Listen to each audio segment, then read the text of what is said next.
Gak apa-apa, sini aja Sama sama-sama. sini. Ya, daftar bisnis Bausi nih dan Andika apa aja sih kalau boleh tahu? Eh, Bisnis yang masih berjalan ya sampai hari ini itu ada DC yang kosmetik. Itu dari tahun 2013. Terus ada perumahan ada DC Desa Residen. Terus ada hari ini aku baru promoin itu di Pamulang, kita baru bikin lagi di Pamulang. Sama ada apartemen di Bogor, Lamontana apartemen. Kalau yang kuliner itu ada Luri Coffee Kitchen, ada Bangku Lucy, ada Yami Usi.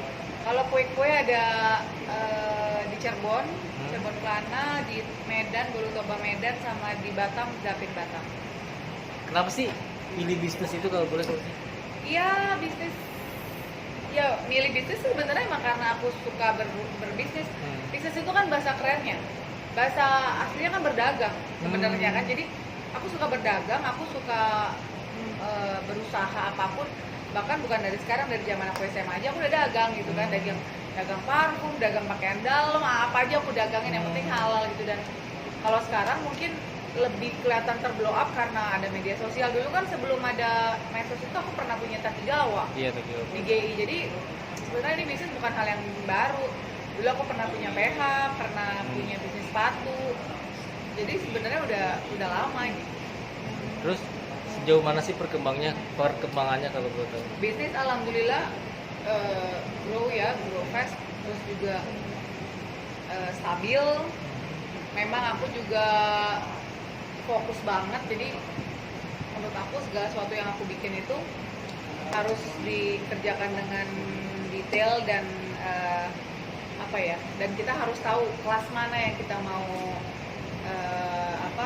ambil tuh kelas yang mana. Makanya sejauh ini alhamdulillah semuanya berjalan dengan sangat bagus. Terus menurut Bausi nih, benar gak kalau bisnis di dunia artis itu juga butuh eksistensi? Apa?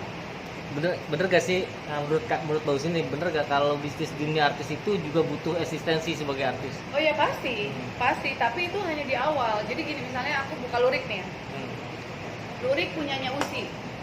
Dia ngeliat di Instagram, oh Usi punya Lurik, dia nyobain ke sini. Kalau dicoba nggak enak, nggak akan balik lagi. Mau artisnya seterkenal apapun, seartis mendunia sekalipun, menurut aku ya selama kalau kita buka restoran, selama makanan yang enak, pasti orang nggak akan balik lagi. Tapi di awalnya memang ngebomnya memang pasti tuh orang akan berlondongan untuk mencoba. Makanya itu dibutuhkan stabilitas dari rasa, dari pelayanan tuh harus, karena itu. Jadi bukan hanya, jadi artisnya itu hanya, label artisnya itu hanya menolong di awal menurut aku. Sejauh ini bisnis apa sih yang paling banget menguntungkan buat Bausi? Ya semuanya lah pasti menguntungkan. Tapi memang gini, aku tuh selalu bilang, suamiku juga bilang, kita kalau nyari untung nggak usah gede-gede banget. Seminimal mungkin aja keuntungannya, tapi orang akan balik lagi. Daripada kita jual dengan harga mahal banget, orang kapok. Makanya itu yang aku lakuin sama Andika. Ya udahlah, untung sedikit 1.000-2.000 istilahnya nggak apa, yang penting orang suka dan balik lagi. Kalau buat ini buat investasi anak kedepannya atau gimana sih? Investasi anak, iya bisa jadi. Tapi aku sih sebenarnya nggak terlalu mikirin jauh-jauh sampai buat anak nanti gede, enggak. Yang dijalanin sekarang aja dulu. Kita jalanin sekarang. Kita berusaha semaksimal mungkin, sebagus mungkin. Ini berjalan dengan baik kan nanti anak juga yang nyicipin. Sekarang pun anak-anak nyicipin kan hasilnya. Anak bisa sekolah dengan baik, sekolah di tempat yang bagus, makan enak. Nah itu kan karena sekarang ini kita berbisnis ini. Terus anak-anak sendiri kan Bausi dari sebut dari muda udah berdagang segala macam. Terus ada gak sih bakat dari anak-anak yang ngikutin? Bakatnya berdagang itu kayaknya Ara deh. Ara tuh suka dagang di sekolahnya, dia tiba-tiba jual slime, waktu itu jual apalah, banyak mainan-mainan teman-temannya. Jadi kayaknya emang Ara yang nurun, nggak tahu ada yang lain. Terus difasilitasi juga nggak sama Bausi? Enggak dong, aku nggak mau memfasilitasi, itu harus modal dia. Misalnya mah kakak punya, kan kakak dikasih uang jajan misalnya 1.000, ini 200-nya kakak beliin mainan, kakak jual lagi ke teman kakak, boleh nggak? Silakan. Tapi mama tidak akan memodali, biar dia belajar sendiri, belajar susah gitu.